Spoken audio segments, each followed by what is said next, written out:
मौत का कठपुतली वाला पार्ट 1। बरसात की एक ठंडी शाम थी।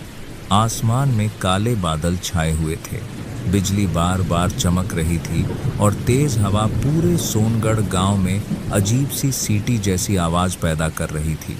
गांव के बाहर हर साल की तरह एक छोटा सा मेला लगा था। झूले घूम रहे थे, बच्चे हंस रहे थे, दुकानदार ग्राहकों को बुला रहे थे।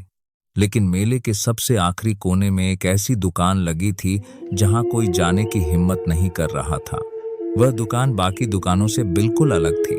काले रंग का पुराना तंबू, दरवाजे पर लटका टूटा हुआ लालटेन और उसके ऊपर लकड़ी का एक पुराना बोर्ड, कठपुतली वाला। उस तंबू के अंदर एक सफेद दाढ़ी वाला बूढ़ा बैठा था। उसकी आंखें बिल्कुल स्थिर थीं, जैसे वह लोगों को नहीं, उनकी किस्मत को देख रहा हो। उसके चारों तरफ दर्जनों कठपुतलियां लटकी थीं, लेकिन वे सामान्य कठपुतलियां नहीं थीं। हर कठपुतली का चेहरा किसी असली इंसान जैसा दिखता था, इतना असली कि देखने वाले की रूह कांप जाए। गांव वाले उस दुकान से दूर ही रहते थे। वे कहते थे, जिस दिन बूढ़ा किसी जैसी कठपुतली बनाता है, उस इंसान की जिंदगी बदल जाती है।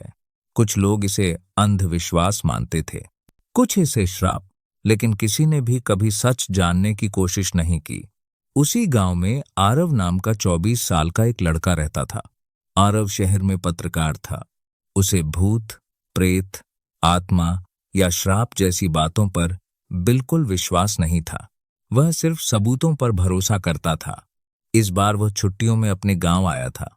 रात को खाना खाते समय उसकी दादी ने धीरे से कहा, बेटा, मेले में अगर जाना तो उस कठपुतली वाले के तंबू के पास मत जाना। आरव मुस्कुराया। दादी, आज के जमाने में भी आप ऐसी बातों पर विश्वास करती हैं? दादी का चेहरा अचानक गंभीर हो गया। मैंने अपनी आंखों से लोगों को गायब होते देखा है। यह सुनकर कमरे में कुछ पल के लिए सन्नाटा छा गया। अगली शाम आरव कैमरा लेकर मेले पहुंचा। उसने तय कर लिया था कि वह इस कठपुतली वाले का सच दुनिया के सामने लाकर रहेगा।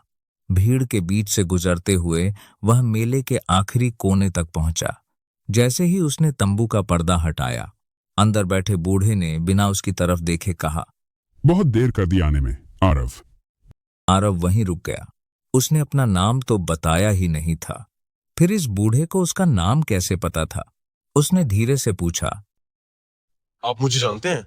ये बूढ़ा हल्का सा मुस्कुराया। मैं उन्हें जानता हूँ जिनसे मेरी मुलाकात होने वाली होती है। आरव ने चारों तरफ नजर दौड़ाई।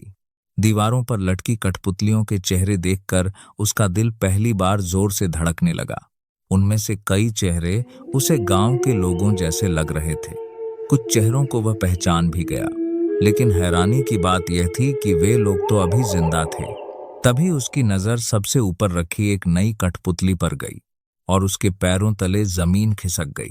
उस कठपुतली का चेहरा बिल्कुल आरव जैसा था। चेहरे पर वही हल्की दाढ़ी, वही आंखें, वही नीली जैकेट, यहां तक कि उसकी कलाई पर बंधी घड़ी भी वैसी ही थी। आरव घबराकर पीछे हट गया। ये किसने बनाई? बूढ़ा धीरे धीरे खड़ा हुआ।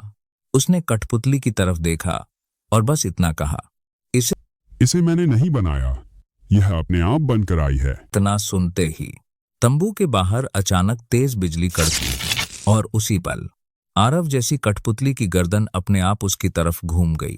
उसकी लकड़ी की आंखें पहली बार खुलीं और उसके होंठों से बहुत धीमी आवाज निकली, अब सिर्फ 24 घंटे बचे हैं। आरव के हाथ से कैमरा जमीन पर गिर गया और तंबू के अंदर किसी अदृश्य व्यक्ति के ताली